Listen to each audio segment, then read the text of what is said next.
Alejandrina Germán, ministra de Educación Superior, Ciencia y Tecnología y miembro del Comité Político del Partido de la Liberación Dominicana.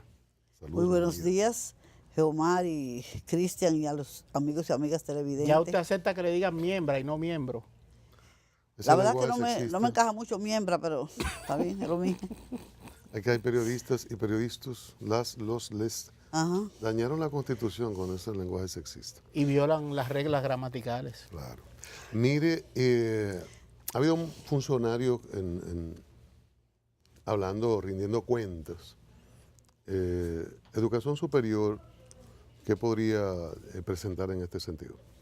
Bueno, nosotros como Ministerio de Educación Superior y Tecnología tenemos una labor bastante, yo diría compleja, pero bien precisa para que la educación superior dominicana, lo más importante es que avancemos hacia mayores niveles de calidad, que formemos los profesionales que demanda el país para continuar avanzando hacia mayores niveles de desarrollo, que formemos con la pertinencia adecuada para que puedan responder a la demanda del país y a la demanda de la sociedad del conocimiento, la sociedad del siglo XXI. Y para eso estamos trabajando en el Ministerio de Educación Superior. El Ministerio de Educación Superior es un ente regulador, supervisor que le da seguimiento al desarrollo del sistema educativo dominicano, respetando la autonomía de las universidades desde el punto de vista académico y administrativo y, por supuesto, intentando que logremos que los planes de estudios y los programas académicos que desarrollan las universidades se correspondan con esa demanda. Y en esa dirección estamos trabajando. Por ejemplo, todos los días vemos los estudios internacionales que se publican en los medios de comunicación y las grandes demandas que hay de que logremos ocupar lugares diferentes en las pruebas internacionales que miden las capacidades de nuestros estudiantes. Nos quemamos, doctor. Exactamente, nos quemamos y se queman muchos países. La mayoría de los países quedan mal en las pruebas internacionales.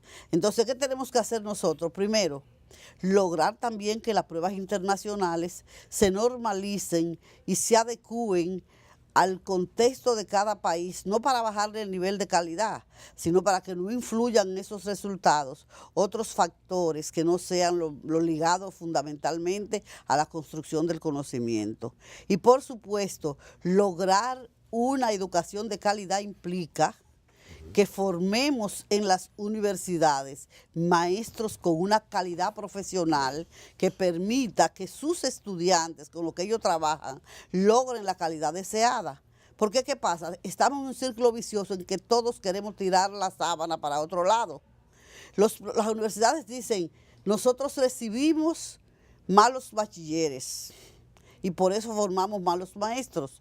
Pero ¿qué pasa? Que esos malos bachilleres los forman las universidades que forman malos maestros.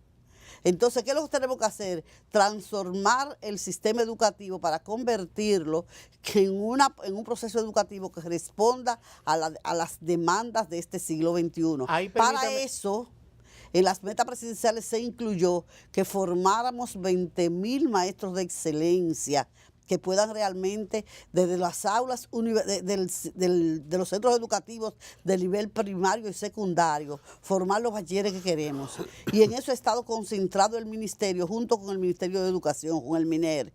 Y hemos establecido, por ejemplo, 2 requerimientos. Para ingresar a la carrera de educación hay que haber pasado la prueba de medición académica que aplica el ministerio, que es el POMA, y aplicar una del College Board de Actitudes Académicas, el PAA. Y los que no pasan esa prueba no pueden ingresar a la carrera. Y se están diseñando los currículos por competencia para que los maestros entiendan que no es solo socializar informaciones, sino que los estudiantes aprendan a desarrollar el razonamiento, el juicio crítico, la capacidad de solución de problemas. Y por ejemplo, ayer estuve yo en una actividad con los profesores de las universidades que están diseñando el currículum por competencia y le enfatizaba que elaborar un currículum por competencia es relativamente fácil, que lo complicado es que el maestro que trabaja en las aulas logre que los estudiantes aprendan a desarrollar competencias cognitivas, prácticas, actitudinales, para que sea realmente el estudiante que demanda la sociedad del siglo XXI. Y si usted bebe un cafecito de Santo Domingo, eso ayuda mucho a se complementa. completamente, claro. Sí, señor. Claro. El mejor café del mundo, sabor que despierta dice en los el aroma. sentidos. Gracias. Claro, el sabor que dice en el aroma. Sí, señor. Huele bueno y sabe mejor. Páseme el mío. Mira el suyo ahí. Gracias. Y mi olla de café. Que le tengo una pregunta Gracias. preparada. Maestra Alejandrina Germán, el maestro de estos tiempos requiere una preparación que necesariamente debe estar acompañada de tecnología para responder a la sociedad y enviar los profesionales que ellos a su vez van a formar. Ese maestro que está en la universidad hoy en día, ¿qué nivel en las mediciones que ustedes tienen en la Universidad Autónoma de Santo Domingo, en la OIM, UNFU, Camaima, Iberoamérica, todas las universidades, cuál es la categoría del catedrático actualmente en República Dominicana? Bueno, más del 60%, no, más del 70% de los maestros que están trabajando en las universidades tienen nivel de maestría, lo que significa un avance para la República Dominicana. Es decir, 2 años mínimo de posgrado después de hacer el grado. Un porcentaje mínimo tiene doctorado, porque eso es realmente muy difícil en los países que no tienen el nivel de desarrollo de Estados Unidos y los países de gran avance. Una parte tiene especialidad, que es 1 año después del grado, y ya los que están en las universidades con nivel de grado, es decir, de licenciatura a nivel de grado, son mínimos, lo que indica que hay un avance importante. Cuando yo comencé como profesora universitaria, yo lo tenía en un grado. Ya la mayoría de los maestros universitarios tienen maestrías y doctorados, y por lo menos especialización, lo que indica que en ese rango avanzamos. Ahora, ¿qué es lo que pasa? Es que también tenemos que trabajar en la parte de que las universidades aprendan, entiendan que no pueden seguir con un cuerpo profesoral contratado por hora, la mayoría. También las universidades tienen que lograr contratar profesores a tiempo completo y a dedicación exclusiva. La regulación que para establece. que puedan darles, lo que establece es el nivel, no, la regulación no exige que tú tengas que tener todo, pero es un asunto de clima laboral adecuado, pero tiempo y de lograr completo, mejores resultados. Tiempo completo, Alejandrina. Por ejemplo, en asuntos, digamos, de medicina, un médico bien posicionado y bien cotizado en el ejercicio de su medicina, ¿va a dejar todo para dedicarse a dar clases? Pero a tiempo completo no significa que tiene que dedicación exclusiva, es otra cosa. Tiempo completo significa que tú trabajes por lo menos 8 horas diarias. Okay. Y tú trabajas 8 horas, tú puedes trabajar después que termine ese horario dando tu consulta médica. Difícil. O también... Difícil. Es difícil, pero se logra. Hay médicos que te facturan en un día fácilmente $1 millón. Ahora la bueno, pero también las universidades que tienen médicos, por ejemplo, tienen también especialidades médicas, y ellas pueden contratar un médico a tiempo completo que pueda desde el centro educativo también hacer trabajo en las clínicas y en los hospitales para la práctica médica de los residentes médicos. Hay manera de combinar el tiempo, que el maestro no tenga que andar en 3 universidades al mismo tiempo. Mire, o en 2 trabajando. ¿La MESID qué tiempo tiene creada, la MESID?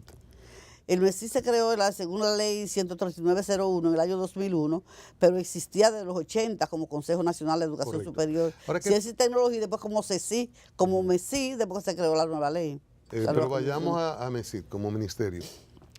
El MESID es el regulador, bueno, despliega un trabajo. Sin embargo, uno no nota mejoría en las universidades.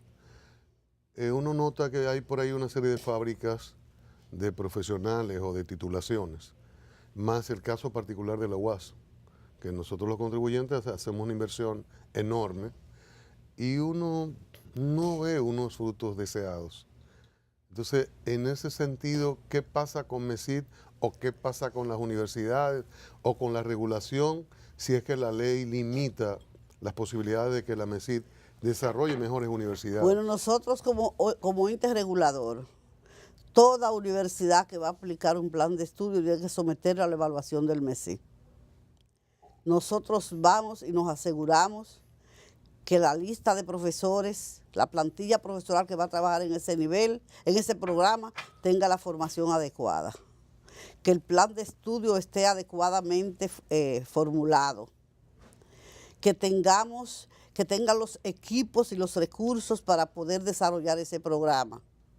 Y por supuesto también se hace una evaluación cada 5 años, que es la evaluación quinquenal, que detecta las dificultades que tiene una universidad y tiene que elaborar un plan de mejora para poder superarlas. Ahora, no vamos a lograr nunca la educación superior que deseamos, porque la calidad de la educación es un concepto de construcción permanente. Ahora, nosotros como ente regulador, nos aseguramos que los planes de estudio estén bien formulados, que hay una plantilla profesoral que se adecue a ese plan de estudio, que tengan los laboratorios y los equipos para desarrollarlo, y por supuesto no se autoriza que comience ningún plan de estudio hasta que no cumpla con esos requerimientos. Estamos hablando del programa de formación de maestros, por ejemplo. Nosotros le aprobamos 1 año para comenzar ese nuevo plan de estudio y ya estamos en el proceso de trabajando con los procesos para ir a verificar que el primer año que se le aprobó, las que han comenzado, lo están haciendo adecuadamente. Si no, no se le aprueban los años que siguen, porque lo que tenemos que garantizar es que se cumpla con las normativas que la misma institución elaboró y que el Ministerio de Educación Superior y Tecnología aprobó. Ahora, yo siempre digo lo mismo. ¿Por qué tantos estudiantes dominicanos que se van a estudiar fuera del país son exitosos? Significa que no tienen tan bajo nivel de formación, porque para ellos irse a una universidad extranjera tienen que pasar una prueba de admisión en esas universidades. Tienen que llegar a una serie de requerimientos, llegan y obtienen buenos resultados. No es que tenemos la educación de calidad que queremos, que pretendemos, pero tampoco podemos siempre decir que tenemos la peor educación. ¿Qué tan interesante el grupo de universidades dominicanas y desde qué países vienen a estudiar a República Dominicana? Hay gente que viene de Estados Unidos y hasta de Europa, tengo entendido. Sí, estudiar sobre todo medicina, que hay más estudiantes en... ¿Por qué? Porque es más barata, porque es más fácil, porque se pueden obtener un título... yo no creo que sea más barata ni más fácil. ¿Por qué? Porque la educación superior dominicana no es barata y tampoco es fácil. ¿Y por qué viene? Entiendo que pakistaníes, probablemente indios. Porque, por ejemplo, muchos que por el idioma, otros hay muchas universidades extranjeras que ya no pueden admitir muchos estudiantes de medicina porque no tienen los suficientes hospitales para hacer la residencia médica y hacer el internado y la pasantía. Entonces todo eso se facilita porque aquí hay centros de atención primaria en todo el país, hay hospitales regionales y hay más espacios para que los estudiantes puedan hacer su pasantía, hacer su internado y hacer todos los procesos que implique la formación de un médico. ¿Hay cuidados especiales con relación a las escuelas de medicina de parte de ustedes? Sí, ¿Visto ese interés de estudiantes del exterior? Porque a veces uno dice, bueno, ¿cuál es el truco que vienen tantos? Hay una norma aprobada por el ministerio, que están reconocidas por varios organismos internacionales, incluyendo en Estados Unidos, que hace que el médico dominicano que vaya a esos países pueda hacer su reválida. Y esa es una garantía.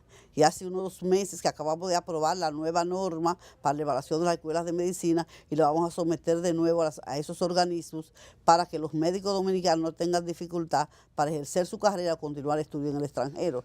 Y no todos los países de América Latina llenan ese requerimiento. Ministra, ¿qué vamos a hacer con la Universidad Autónoma? Cada año los contribuyentes colocamos más dinero en la UAS, insatisfacción con lo que sale de allí. Creo que hay 19 en sociología, los estudiantes de agronomía son muy pocos, los de ciencias menores, sin embargo hay una serie de carreras que sirven para nada a la República Dominicana. Pero no es solo en la UAS. Y no es verdad. Yo lo digo en la UAS porque nosotros pagamos la UAS. Yo sé que sí. Y también pagamos otras que hay privadas, y también, que es del Estado. Y también le dan subsidio a la privada. ¿Por qué le pagamos? Bueno, porque el Estado le da subsidio. ¿Pero por qué? No la ha pagado, pero le da subsidio. Bueno, no sé. Eso es establecido y eso no es mi responsabilidad. Ahora te digo algo. No es verdad que los peores egresados son los de la UAS. Eso no es verdad. Es una apreciación falsa. No, yo le digo los peores. Y lo peores. segundo es que no es verdad tampoco que los estudiantes de la UAS, solo en la UAS que hay pocos estudiantes de agronomía. En estos días, una reunión, yo con los decanos de agronomía acordamos hacer un evento para tratar de relanzar la carrera y que más estudiantes se motiven para estudiar agronomía y veterinaria, que son carreras que están prácticamente, tienen estudiantes, pero no tienen lo suficiente. Y hay muchas escuelas de agronomía que son muy buenas en el país. Entonces es importante que más estudiantes puedan estudiar agronomía y sobre todo cuando se está trabajando con la seguridad alimentaria. Pero el MESID es el regulador y es el Estado. En la Universidad del Estado, el MESID puede decir, bueno, usted quiere estudiar contabilidad, no, vaya y páguese la Eso es el MESID es regulador, pero el MESID no es que decide qué carrera va cada estudiante. No, y la UAS, y eso es lo que dicen también cuántos estudiantes pueden recibir. Nosotros lo que no podemos permitir es que metan 150 estudiantes en un aula. A propósito, felicidades porque ganó Emma Polanco, es rectora. Como mujer me refiero. Ah, como mujer, ok. Porque usted no la apoyó, yo creo, ¿verdad? No, yo no apoyé a ninguno. Ahí también han dividido los PLDistas. Ustedes no lo he dividido. Ustedes están muy mal. No, que no he dividido. Diferencia. Claro. Lo que pasa es que hay que retomar muchos, pero ese no es el tema. Vamos a tratar de retomar muchos procedimientos que permita que la gente aprenda a respetar las reglas. Sí. Pero en la UAS todo el mundo hizo lo que quiso. Las damas educativas del PLD apoyaron distintas Emma, apoyaron a otra persona. Nosotros apoyamos a ninguno. Y el PLD ¿Ya usted se apoyó reunió con Emma Polanco, la rectora? Sí, claro. ¿Y usted cree que va a ser un buen trabajo? Una serie de pasos importantes. ¿La ve que va a ser un buen trabajo? Sí, ella tiene un buen plan de trabajo y nosotros vamos a apoyar varias iniciativas. Sí. Y tiene el apoyo ahí dentro. Era doña Ligia que no quería a Emma Polanco. No, tampoco. Nosotros no dijimos que apoyábamos a ninguno. Ligia estaba en la misma comisión que yo presidía. Sí. Y nosotros decidimos dejar libre para la rectoría. Los estudiantes becados por el Ministerio de Educación Superior, Ciencia y Tecnología en el exterior adquieren un conocimiento y un título apetecido en esos países donde están. Tienen un compromiso contractual de retornar y trabajar 1 o 2 años, creo. Pero hay algunos que se la ingenian y le sacan el cuerpo o vienen y cumplen. Y luego que terminan, cuando cumplen, se van o se quedan porque tienen oportunidad de desarrollo. El contrato es que deben retornar por lo menos 2 años al país. Y hay muchos, pero no puedo decir que son la mayoría, ni que lleguen ni siquiera al 10%. No llegan al 10%. Algunos que piden que les permitan trabajar 1 o 2 años donde estudiaron, porque empresas importantes le ofrecen trabajo. Sí. Entonces nosotros somos muy selectivos a la hora de decidir a quién le damos un permiso para quedarse y a quién no. Pero esa es una minoría. Ahora que aumenta cada vez el número, pero yo me pregunto algo. Hay que respetar eso. Y tratamos por todos los medios de que se respete. Y hemos logrado que se respete, volver al país y trabajar por lo menos 2 años aquí. Pero, por ejemplo, 2 jóvenes que estaban estudiando en Estados Unidos y consiguieron un trabajo buenísimo en Apple.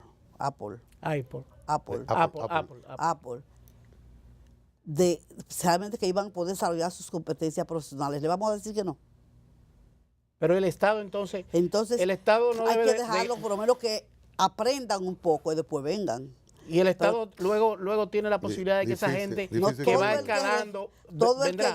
Cuando regresan se les permite que puedan permanecer por lo menos 2 años. Cuando regresan tienen que registrarse en el MESID y nosotros darle seguimiento de que están en el país. Pero lo que digo es que hay mucha gente que pide quedarse, pero son la minoría. No podemos decir que la mayoría. Yo recuerdo que el presidente Correa en Ecuador, expresidente, estableció un programa de repatriación de cerebros. Un médico prestigioso en algún lugar se le ofrecía un salario de $10,000 al mes y un bono de una vivienda de $1 millón. Y dirán, pero tanto dinero. Bueno, pero ese hombre iba a traer transferencia de conocimiento, iba a liderar un proceso de modernización y de adecuación a lo que demanda la sociedad. Y eso pasa o pasó en diferentes áreas de conocimiento en Ecuador. Aquí hay que volver 2 años, por lo menos, y tienen que volver. Pero también el programa de formación de 20,000 maestros de excelencia se estableció. Se hizo un concurso para todos los doctores de máxima excelencia, nacionales o extranjeros, que quieran venir aquí a trabajar en formación de maestros. Y tenemos que reconocer que fueron miles los dominicanos residentes en el extranjero que aplicaron para ese programa. ¿Y qué garantiza que no se vayan a otra área? Como yo conozco casos de gente que se formó en idioma, en universidad. Y usted sabe lo que son hoy, guías turísticos. Porque con las propinas que le dan diario y el sueldo que le pagan los tour operadores, se los están robando. Bueno, eso realmente es un asunto que ya no concierne a nosotros como ministerio ni al gobierno. Son asuntos de regulación que deberán operar los organismos competentes. Ahora, nosotros lo que sí garantizamos es que el que se va con un contrato del MESI para estudiar en el extranjero vuelva a ejercer en el país.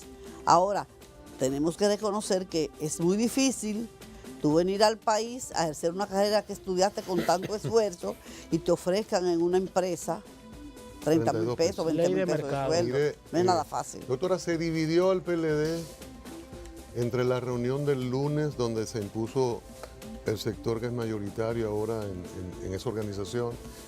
El artículo de ayer de Fernández decía que era el fin del sistema de partido de la democracia, y lo aprobado ayer con una situación inaudita de una parte del gobierno y una parte del PLD con la oposición, y el sector del presidente del partido con la Constitución en la mano, diciendo que eso que se aprobaba era inconstitucional.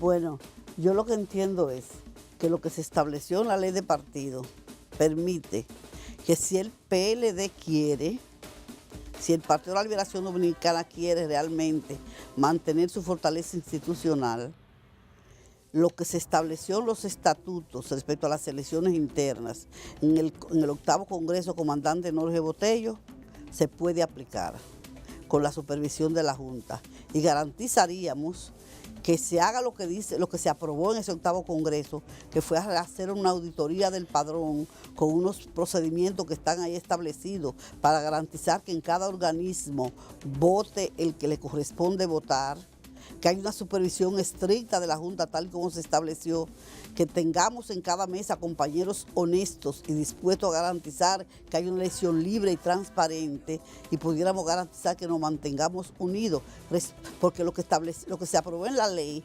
permite que el PLD pueda aprobar sus estatutos que aprobó en el 8º Congreso Ordinario Comandante Jorge Botello, y que pueda aplicar los reglamentos que tienen que ver con las elecciones internas, porque no lo impide. Entonces, lo que tenemos que lograr es que apliquemos lo que dijimos, porque la fiebre no está en la sábana, la fiebre está en los actores. Como la veo levantando la Constitución a usted también. Sí, pero te digo que la fiebre no está en la sábana, la fiebre está en los actores. Para hacer un buen proceso, lo que tenemos que hacer es garantizar que apliquemos lo que esté establecido en los estatutos y en los reglamentos del Partido de la Liberación Dominicana. ¿Usted está de acuerdo con lo que dice Moncho hoy de que se habilita el presidente Medina? Realmente yo creo que nosotros ya hicimos un trayecto bastante complicado y difícil para poder lograr en el 2016 la modificación de la Constitución en el 2015, y yo pienso que lo que hay que hacer es respetar lo que establece la Constitución, y la Constitución no permite la reelección, y hasta yo tengo entendido, el presidente Álvarez ha dicho reiteradamente que él no aspira a una reelección. Pero ustedes no le creen. Lo que pasa es que aquí la gente le gusta repetir mucho lo que quiere decir, lo que quiere oírse a sí mismo, pero lo que establece la Constitución que no se puede, y lo que ha dicho el presidente es que él no aspira a una reelección. Gracias, doctora. Terminamos. Pues gracias a ustedes. Terminamos. Placer. Yo vine a hablar de la Secretaría del MESI, pero hablamos de otra cosa. Hablamos de no, pero usted nos llevó ahí. Oh, pero venga acá. No quiso hablar. ¿Tú quieres más? Oh, pero venga acá. No quiso hablar de política. Muchísimas gracias. Está bien, en gracias otro momento. Cristian, no se va a dividir el PLD. Usted tiene como tensión. Yo no creo un Germán no puede tener miedo, ¿verdad? Yo no tengo miedo. Jamás. Hay que matar el miedo. Ahora lo que te digo es lo que yo digo es, el PLD se divide si sus dirigentes quieren. Y no todos los dirigentes del PLD estamos por dividir al PLD.